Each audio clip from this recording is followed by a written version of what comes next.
Okay, let's talk money. This is startup money for your business. And if you don't have a $250,000 inheritance from your uncle, you may have to start a low capital business. That's like $1,000 or $5,000 to get started. And it might involve keeping your day job and working the business part-time. Or the business might become full-time and you may have to augment the flexible part-time work like driving an Uber or Lyft or DoorDash or something like that. My first business, for example, became a full-time business, but there was a time there, about 3 months, that I wasn't able to make the rent. And so I became the evening janitor of the local department store. So I would work 9 to 9 on my day job, which was our small business. And then at 9 o'clock at night, I'd go over to the department store and pretty much clean toilets till 1, 2 a.m. and then repeat. It was a huge amount of work. And I did that job for about 3 months, but it got the business through where we had to get through to make it successful. And from there on, it grew. So don't be surprised when you start this business, and it's a low capital business, that there will be crunch times and you will have to get creative, but you will make it through. And if you dedicate yourself to the business while paying your bills, you will be successful. When you start a business, it's probably going to be run out of your house, really. You have not a lot of capital, so you're not renting a this or renting a that or having a storefront, right? So you got to carve out the space. Literally, carve out the space. You might have a significant other, you might have kids, this and that. Put aside a space where you can physically run your business and also mentally run your business. It might be your garage, might be your basement, might be a spare bedroom, but it's important to have that actual space so that the business becomes more real when you're starting it. You got to have a realness about it. And now you're low capital, so let's continue to talk about money. Try to get a line of credit. You're going to need it. Things are going to fluctuate. Money's going to come in, money's going to come out, but you're going to need a cash backstop, right? Most small businesses, the low capital ones, use credit cards, right? You get a Capital One card, you get your Chase Preferred card, they're always after you. You can open 2, 3, 4, 5 cards. It's really expensive money. It's really expensive money. I know it's easy to get, but it's very expensive when you start running those balances. So as soon as you can, usually after 6 months, try to get an actual official line of capital. You can talk to your local bankers, you can talk to the Small Business Association, but after 6 months or more, there are a lot of online options that will give you cheaper money, still not cheap money, but cheaper money. Things like Kabbage, Bluevine, OnDeck, Lendio, LendingTree, they all have initiatives for small, low capital businesses. But you got to remember, you're going to sign for these personally. So there's no corporate shield. You might think, hey, this is great. I'm an LLC. I'm a corporation. I am protected from paying that money back if I declare bankruptcy. No, you're not. You're going to sign for that personally. Okay, so just be aware when you take money from these people, there is going to be a continuing obligation to pay it back. Now, the other place some people get money is family loans. Okay, that's your brother-in-law, your father-in-law, your whatever. Really, really, really try to avoid it.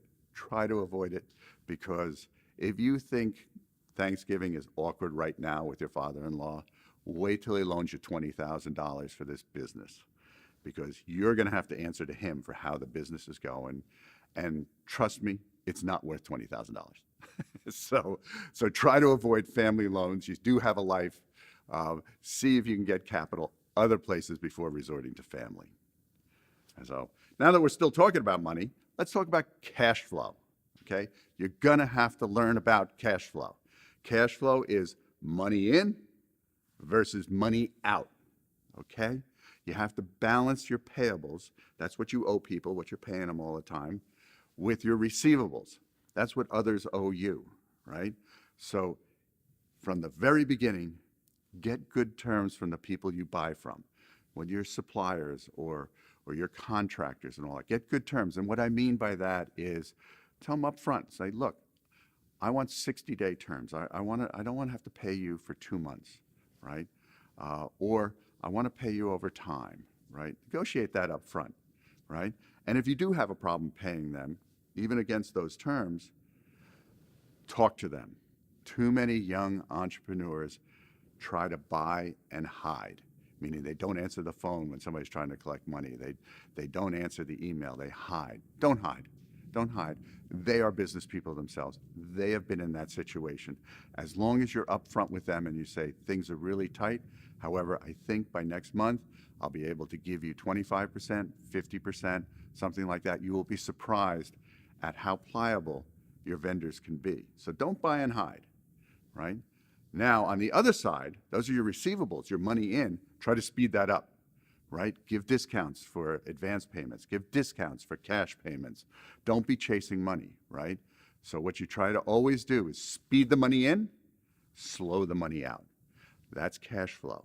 And you want your cash flow to always be positive, right? And when you're looking at that, when you're looking at all the way the money comes in and the money comes out, make a budget. Really, take time. It's just a few hours. Take time. Make a pessimistic budget. Make a what is happening here budget, because you always need to figure out what the worst case scenario is. You're a small, low capital business. You don't have a lot of wiggle room, right? So you need to know the worst case scenario and how long you can survive in that worst case scenario. You don't make a sale for 6 weeks. Can you survive? Can that low capital business survive, right? What do you have to do? Are you going to have to move it back into that bedroom? Are you going to have to shut this down? You're going to have to let some contractors go?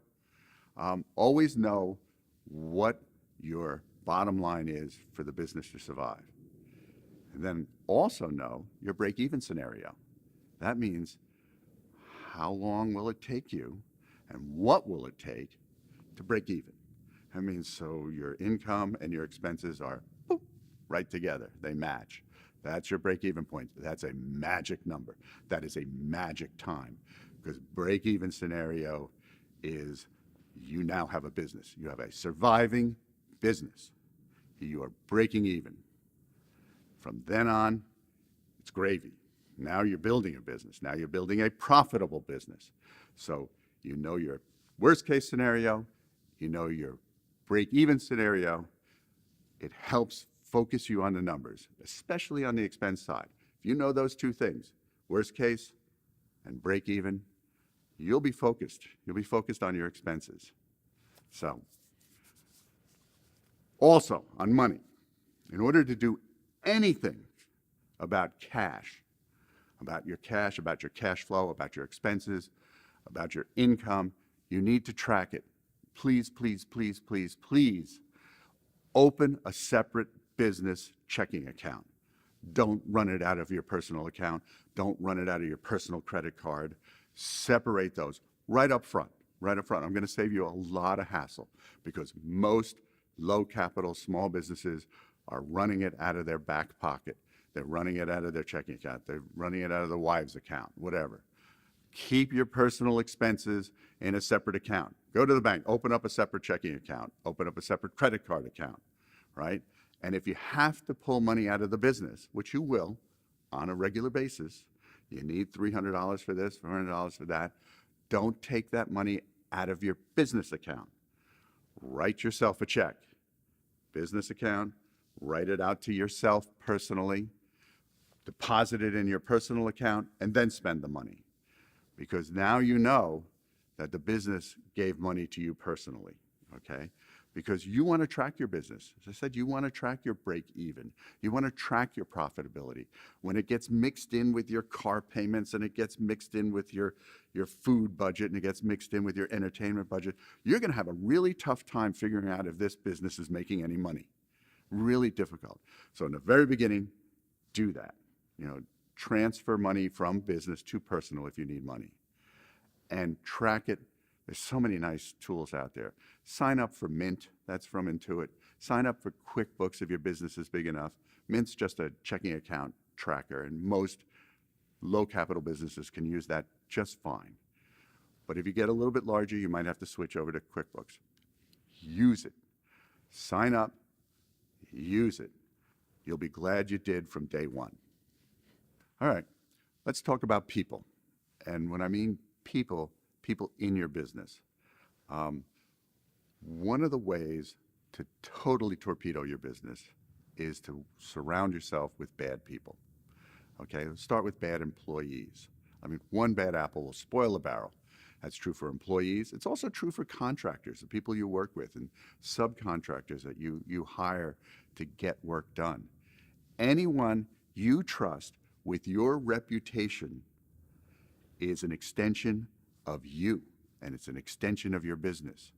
So don't mess around with this. Be quick to terminate a bad employee. I don't care who it is.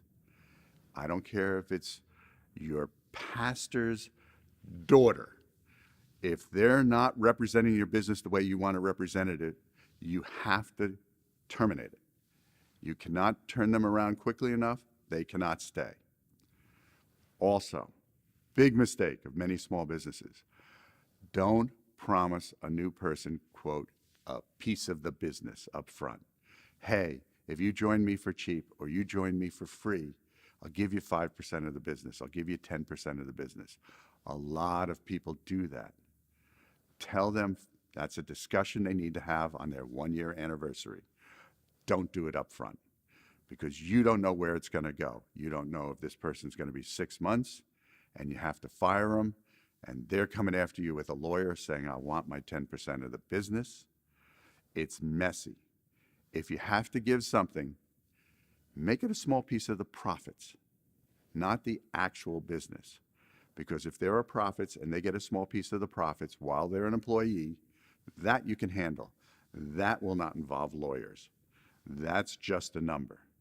Because unwinding ownership from a business that you started with somebody else can get ugly very fast. And that means partners too. Let's talk about partners, right? Probably not your brother-in-law, your old football buddy. Please, please, please, please, please don't become a partner in this business because you have a friend who wants to be in business with you. No, no, no, no, no. Someone has to have a complementary skill. Like if you're good at the product, whatever that product is, and they're good at sales, right? Recognize that. You're the salesperson, I'm the product guy, right? Don't be, I'm the product guy and you're my football buddy. It doesn't work. It really doesn't work, right? And if you do bring in a partner, anybody who has any piece of this business, have some sort of buy or sell agreement in place up front. Discuss this up front because at some point it's going to come back. They need to move. He's getting divorced. This is happening. We need to separate from the business. Understand up front what an equitable settlement is with your partner. Okay, we talked about money problems that can hurt your business. We talked about people problems that can hurt your business. Well, one of the more obvious ones is competitors. I mean, this is a competitive marketplace everywhere you go. So you have to take a look at your competition and analyze and continue to analyze whether or not you are serving your customers as well or better than your competitors. And be brutally honest with yourself. Do not make excuses. Don't fool yourself. Actually look at how your competitors are serving their customers and compare how you are serving your customers. Look at your online reviews. Compare them to your competitors' online reviews. It's a really good way to see how you're doing versus your competition, right?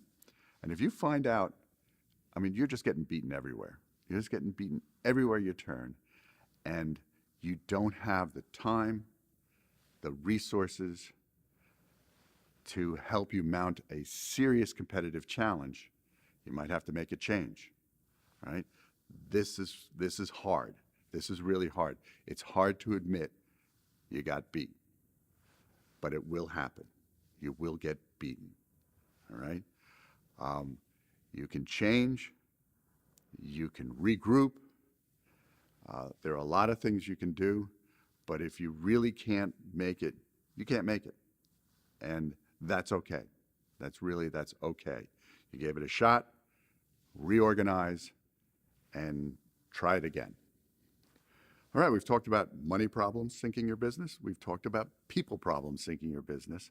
And we've talked about competitors. Now we're going to talk about what I think is the number one obstacle to your success, and that's you. Because even though you deal with people all day, being your own boss is a very, very lonely place. At the end of the day, it's just you, and that gets very hard to handle. So you need to actively go out there and surround yourself with other entrepreneurs and build a network. It's the number one cure for being lonely at the top. Surround yourself with other entrepreneurs and build a network. Both in town, talk to people. You're in the coffee shop, and the person who started that coffee shop's there. Ask them how they did it. Ask them about their problems. Go online. There's chat rooms, there's groups, there's organizations. Attend a small business or industry conference. Just put yourself out there. Take a certain percentage of your time for breaking out of that silo that you find yourself in. It's very important. And when you meet with people, don't be afraid to voice your problems. I know you may sound, really, really concerned that you're going to tell them that you're having problems paying sales tax or you're having problems with the landlord. You will be shocked at how common they are. Every one of those people will go, oh yeah, that happened to me. And you go, what'd you do? He said, well, I did this, I did this, I did this. There's a guy down at the state agency who can handle that. He'll be shocked. Everybody's gone through the same things. You are not alone. Don't stay alone. Go out there. Also, read books. Read books about entrepreneurs and entrepreneurship. These people have actually done this. Learn how they did it. Learn how others did it. I mean, take Napoleon Hill, Think and Grow Rich.